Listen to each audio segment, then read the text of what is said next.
And new preliminary test results are out from the Vermont Agency of Education's assessment of this past academic year. The report is an evaluation of Common Core test scores for students in grades 3 through 9. And while the results are only preliminary right now, the Agency of Education says academic proficiency has remained steady, with students scoring close to 50% proficient in English. Results came out to about 30 to 45% proficient in math across Vermont, but some school leaders in our region say these numbers should be taken with a grain of salt. NBC5's Anna Guber spoke with the superintendents from multiple districts.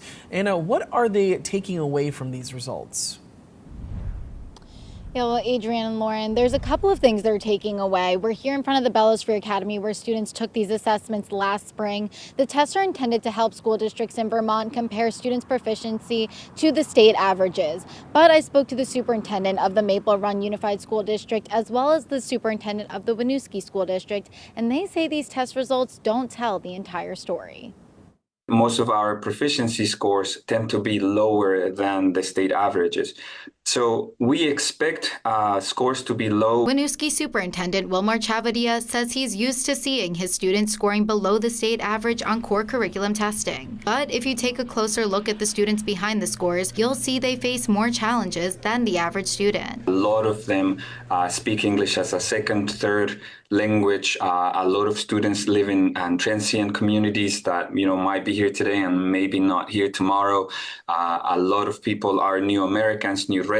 Those are just some of the factors that set Winooski apart from other Vermont districts. But Chavadia says those factors aren't all accounted for when proficiency in English, math, and science is evaluated. So we have to take the results of these days with a grain of salt. Instead, he celebrates other improvements, focusing on the bigger picture. When we see that the rate of growth in our community is actually higher than the rest of the state, that is something to celebrate. Across the state, the Agency of Education says test scores remained relatively steady over the last year. But some districts want to reevaluate the way those academic achievements are measured as the workforce landscape continues to change.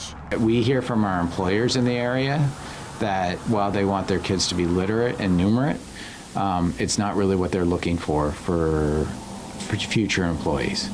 They're looking for kids that have transferable skills, so that have grit, that they can communicate, problem solve, work well with others, high collaboration. So I would really hope that we could start looking in those areas. At the Maple Run Unified School District, Superintendent Bill Kimball says his community values a wider range of skills. Our community has told us what they value in developing goals for the district over the past 2 years in a strategic plan.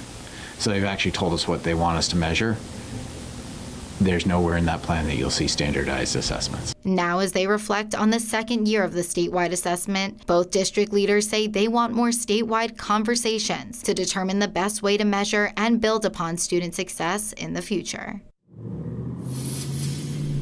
The agency says statewide assessment results will come out this winter, but in the meantime, the agency is already working on ways to make the state's education system more equitable for all students. And one way they're doing it is through the Listen and Learn Towards, the agency's way of boosting conversations with schools and families in their communities to find better ways to improve equitable outcomes for students in Vermont. We're live in St. Albans. Anna Guber, NBC5 News.